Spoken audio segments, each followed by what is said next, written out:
must know that one of the biggest problems why students struggle in math is right study environment. Having right study environment is as good as or as important as having good study skills.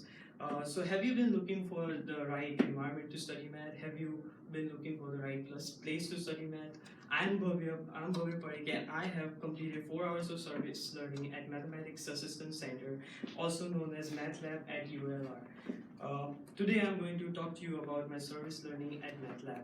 So today I'll tell you about my service learning, and then I'll connect two communication principles with my service, and I'm then going to talk about one communication principle and two ethical implications connected with my service learning and positive community change. Now let me tell you about my service learning. Uh, so have you been preparing for an upcoming math test or working on a math homework and wondered what you need to do in order to get a better grade? The mission of ULR Math Lab is to instill confidence in students' mathematical abilities, increase competence, raise students' mathematical achievement, and develop appreciation for mathematics. So I had a great experience working at Math Lab. I met some interesting people, got to work alongside some of them, and got to help some of them with their homework. But just to share a quick story from my experience at Math Lab. One of the students came to me for help and asked if I could help him with one of the calculus problems, and I looked at the problem, and it looked like a simple problem. It seemed like I could easily help him with this.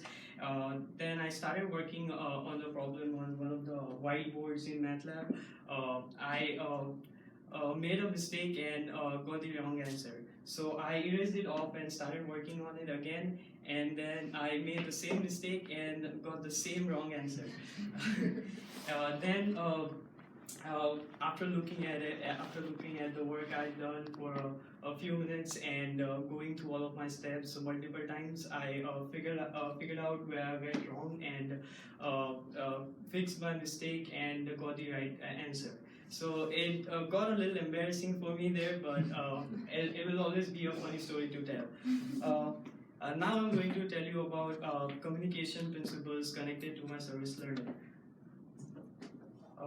There are two communication concepts, communication principle, and two civil and ethical implications connected to my service learning. So do you guys like studying in groups? The first communication concept I'm going to talk about is small group communication. According to Lane, Abigail, and Gooch, the definition of small group communication is a communication that occurs when small number of people share a common purpose and interact for a reason. An example from my service learning that illustrates this concept is during my volunteering hours, people walked into the math lab in groups, communicated with each other, and helped each other with the math homework. This example illustrates the definition because in math lab, students are encouraged to study in groups, communicate with each other, help each other, and create a good learning environment. There are also self-study desks at in math lab that allows students to study in groups.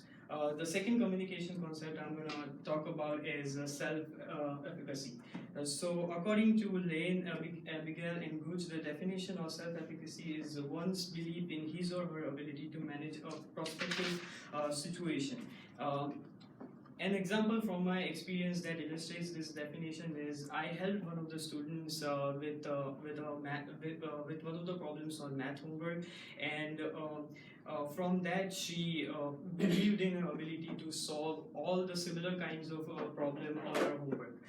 This example illustrates the definition because it's one's I can attitude that helps them solve a problem. It is self-efficacy that could help students solve a problem. Now, the relevant communication principle that I'm going to talk about is communication involves both verbal and non-verbal messages. According to our course manual, the definition of this principle is all behavior has symbolic potential. That includes the words we speak as well as our tone, voice, pause, and silence. An example from my service learning that illustrates this principle is while I was explaining to one of the students about how to solve a problem, I stopped, took a pause, gather all of my thoughts, and finished explaining the problem to him. That the example illustrates this principle. That this example is relevant to this principle because even pauses and silences have a symbolic potential. They have a meaning. Even when you are not saying anything, you are still communicating. Therefore, communication involves both verbal and non-verbal messages. Uh, Now I'm going to talk about an ethical implication related to my experience and an ethical implication that helps create a positive change. Actually, there's two of them. The other one is not showing up on the screen.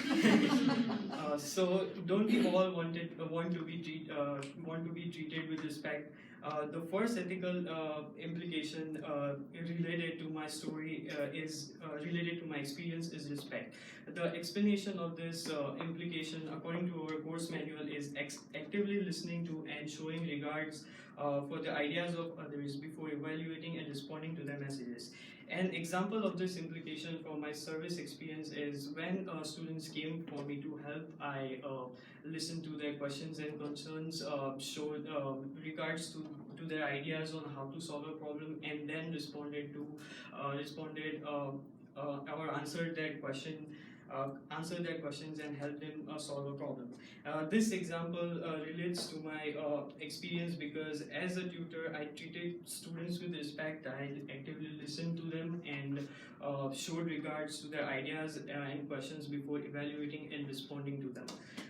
The second ethical communication related to my service and positive community change is responsibility. The explanation of this implication, according to our course manual, is holding ourselves accountable for our choices, actions, and communication with others.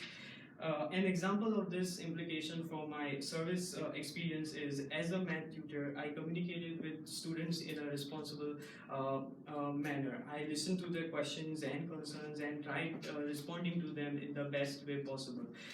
This implication helps to create positive change because first we should understand and realize that our actions, choices, comments, and behaviors have the potential to affect others and to community.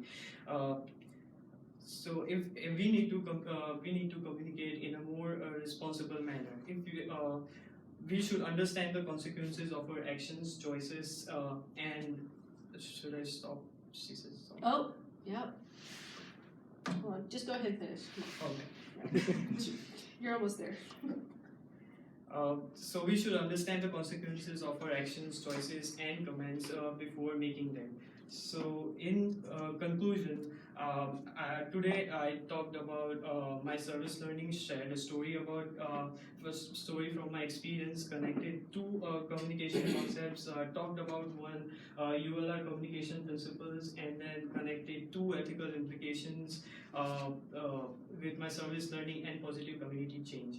So if you guys need help with your math homework or want to get a better grade on a math test, Math Lab is the place to go to, and it is an excellent place to go study, do your homework, and receive guidance from experienced tutors. So finally, my sources of this speech are the course manual, second, our textbook communication in civil society by Lane, Abigail, and Gooch, and third, Math Lab's webpage on ulr.edu. Thank you.